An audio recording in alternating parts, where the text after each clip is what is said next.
नमस्कार विद्यार्थी मित्रांनो. आजचा आपला प्रश्न आहे आंतरराष्ट्रीय परिषदाविषयीचा.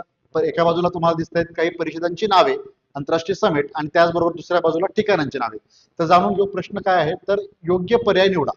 या प्रश्नाचं योग्य उत्तर असेल पर्याय क्रमांक 4, BIMSTEC bay of Bengal initiative multisectoral technical economic cooperation 2025 ची परिषद मित्रांनो थायलंड मधील बँकॉक या ठिकाणी पार पडली. बाकीच्या परिषदा आपण जाणून घेऊ जे महत्वपूर्ण असणार आहेत परीक्षेकरिता. त्या परिषदा कोणत्या ठिकाणी पार पडल्या. COP30 जी आहे जागतिक हवामान बदलाची परिषद मित्रांनो बाकू या ठिकाणी पार पडली का हो? नाही, हे लक्षात घ्या.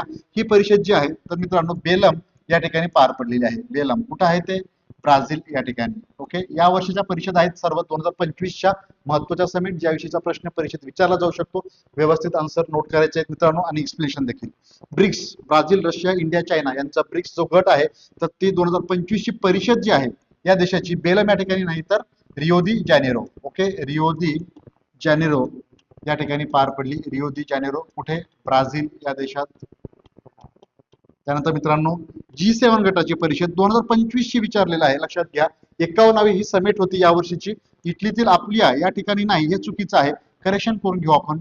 तर कानानस्किस या शहरामध्ये. कानानस्किस हे शहर कुठं आहे? कानानस्किस तर कॅनडा. समिट कितीवी आहे G7 ची मित्रांनो? तर ही समिट आहे 51वी. काही महत्वाच्या परिषद आपण या ठिकाणी पाहिल्या. तुमच्यासमोर एक टास्क असेल मित्रांनो, तर आगामी नेक्स्ट क्वेश्चन असणार आहे तो म्हणजेच G20 ची परिषद कोणत्या ठिकाणी पार पडली. तर मित्रांनो कमेंटद्वारे नक्की कळवा. ही परिषदेचं फक्त ठिकाण तुम्हाला मेन्शन करायचं आहे. थांबूया इथेच. धन्यवाद.